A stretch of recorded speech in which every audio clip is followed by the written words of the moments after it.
Orang itu harus adil. Kalau adil, kalau dia memang biasa dengan adil, nggak perlu takut. Kalau dia harus mengatakan ini tidak baik, ya katakan tidak baik. Bahkan kita harus berani mengatakan jelek, biarpun diri kita sendiri. Ingkang gembor-gembor, ojo narkoba, ojo nggawe sabu-sabu, tapi ternyata secara tidak langsung gak sengaja anake nggih kenek narkoba. Saya istighfar.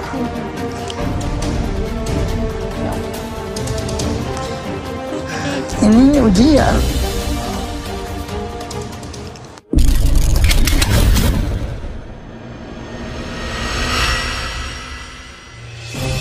Polemik yang terjadi terkait pro dan kontra ceramah Ning Umi Laila soal keluarga Haji Rhoma Irama terus diserukan dan dipiralkan sejumlah media sosial. Polemik yang menuai tanggapan beragam masing-masing pendukung yang coba menyuarakan masukan terbaik, kritik dan fakta kebenaran, hingga tanggapan keras coba diungkap sejumlah tokoh yang membahas kelayakan adab di atas ilmu yang menjadi sebuah keharusan. Sebagian pendukung Ning Umi mengungkap bahwa apa yang telah disampaikan adalah sebuah fakta kebenaran yang layak dan wajar diucapkan sebagai contoh kebaikan dan tidak ada maksud untuk menghina aib orang lain.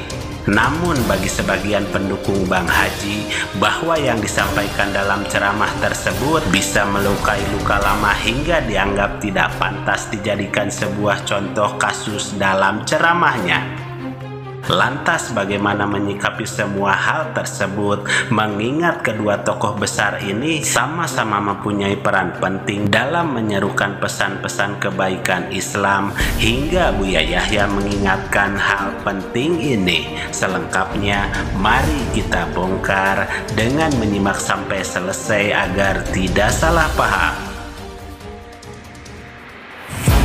Hah? Gus Miftah sama Laila nggak ada bedanya, masih bansar yang sama ya, masih satu kubu ya, begitu juga dengan otak kamu.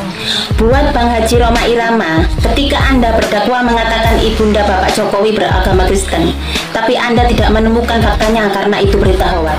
Sekarang Neng Laila bicara fakta anaknya Rhoma Irama pemakai narkoba, Anda ingin menghujatnya. Di mana jiwa dan akal sehat Anda? Ya? Kalau abang digituin dalam ceramah kiai dan ulama, dan abang pernah melakukan penjelekan, terus diceramahkan sampai disebut nama abang, gimana menurut hati abang? Jangan munafik. Sebuah ungkapan ceramah Ning Umi Laila yang sebetulnya sudah lama diunggah 10 Maret 2024 di Pemalang, kini banyak diunggah kembali melalui potongan video di TikTok, Media X dan juga YouTube sekarang. Sebuah ungkapan yang akhirnya banyak digoreng sejumlah kreator dan para tokoh yang coba menanggapi ucapan Ning Umi Laila kepada Rhoma Irama terkait ceramah yang menyebut nama, hingga banyak fans setia Raja Dangdut ikut mengkritik balik ceramah Ning Umi Laila tersebut. Ning Umi yang ternyata adalah salah satu fans Rhoma Irama ini bisa terlihat dari banyak ceramahnya yang diselingi lagu Bang Haji yang mengandung pesan-pesan kebaikan Islam, sehingga dinyanyikan kembali Ning Umi sebagai bentuk kecintaannya kepada orang yang sangat ia hormati. Namun ketika ada kalimat yang kurang tepat dan dianggap salah, lalu secara spontan dikatakan menista, ini adalah ungkapan yang kurang berimbang sebelum menilik rekam jejak dan keseluruhan ceramah dan maksud dari Ning Umi Laila, yang sebetulnya itu adalah informasi fakta yang sudah diketahui publik, serta tidak adanya tendensius pandangan buruk kepada Bang Haji Rhoma Irama. Bahkan informasi yang ada dalam Al-Quran, Allah menginformasikan bahwa anak Nabi Nuh saja bisa durhaka, dan bukan berarti Allah menghinakan Nabi Nuh, yang berarti juga ketika anak Rhoma Irama kena narkoba bukan berarti menghinakan Bang Haji Rhoma Irama. Inilah bukti bahwa sebuah kesalahan bisa terjadi pada siapapun, seperti hal ucapan Ning Umi Laila yang menyebut nama anak Rhoma Irama pemakai narkoba. Bahkan Rhoma Irama yang juga pernah menyebut ibunda Jokowi beragama Kristen meski tak menemukan fakta sebenarnya dari ucapannya tersebut.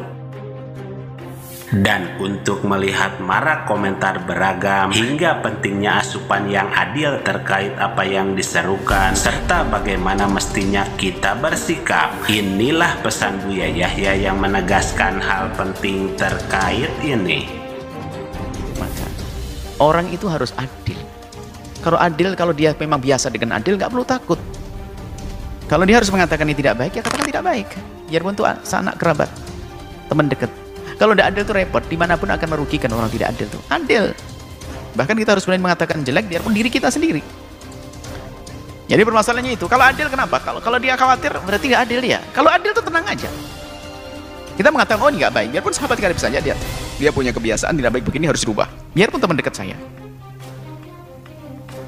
Orang yang selama ini bermasalah dengan kita, ada kebaikan, kita akui dong kebaikannya.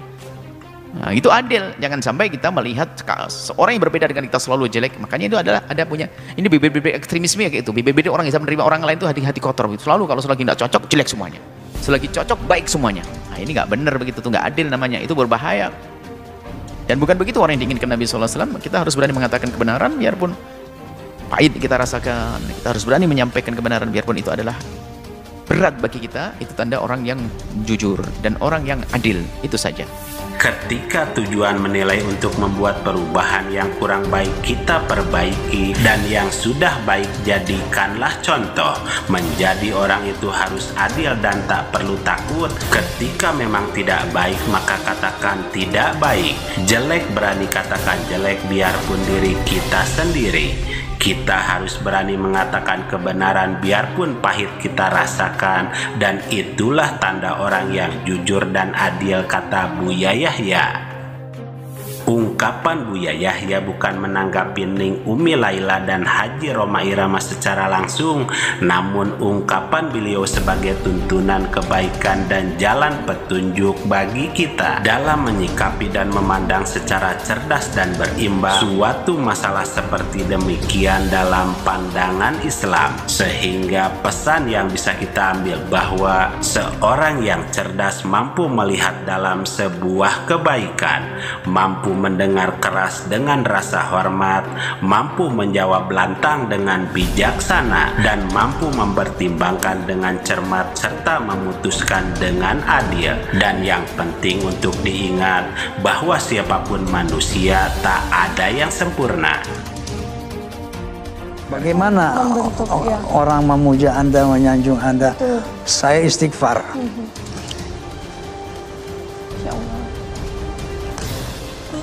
Ini ujian.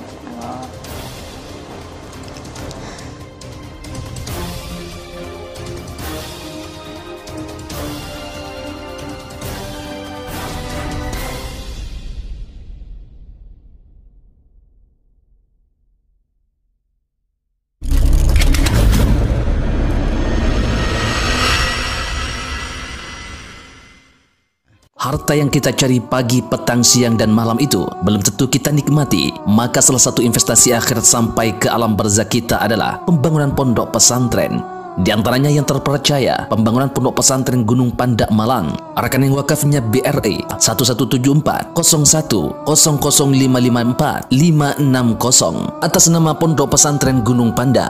Jangan lupa kontak konfirmasinya 0822 2847 0705. Berkah rezekinya anaknya anak soleh soleha menjadi penghafal Al-Quran, dan negeri ini menjadi beldatun thayyibatun wa rabbun ghafur. Pahala terus mengalir meski umur kita telah berakhir.